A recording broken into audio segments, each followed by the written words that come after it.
here are two new pendants that I made, just experiments.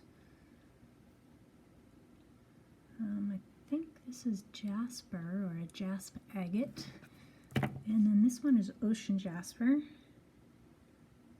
And I made a prototype here that's actually a bracelet using the Viking knit.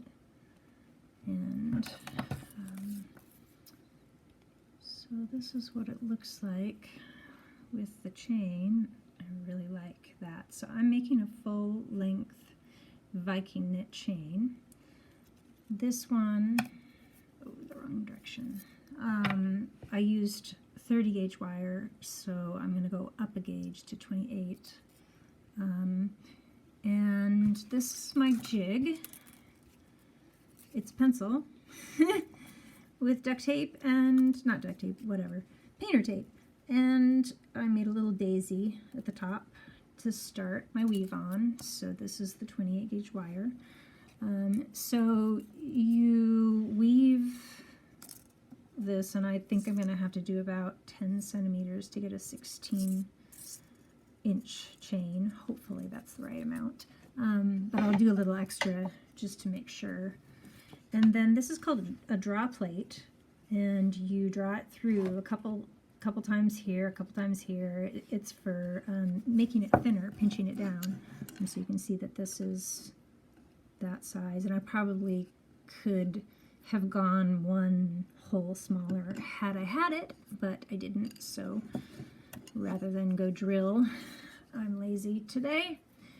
And yeah, so I finished that and patinaed it, and I really like it now that it's patinated and polished.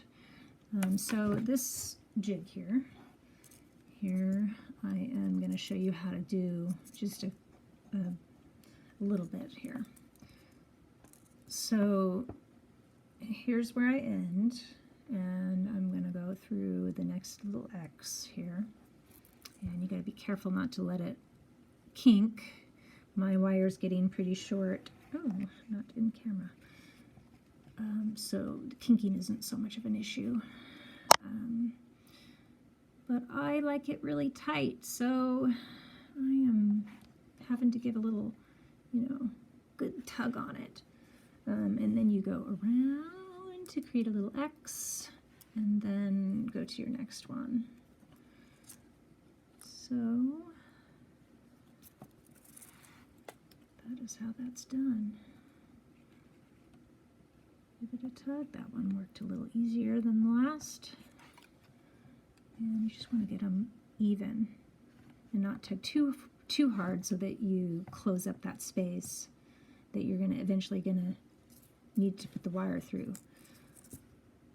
So my hands shake really bad, so I brace myself on the table and on anything I can to get control. So if you have issues with shaking or precision, just always find something to spot your body on, support your body on, because yeah, my movements are really jerky on their own. So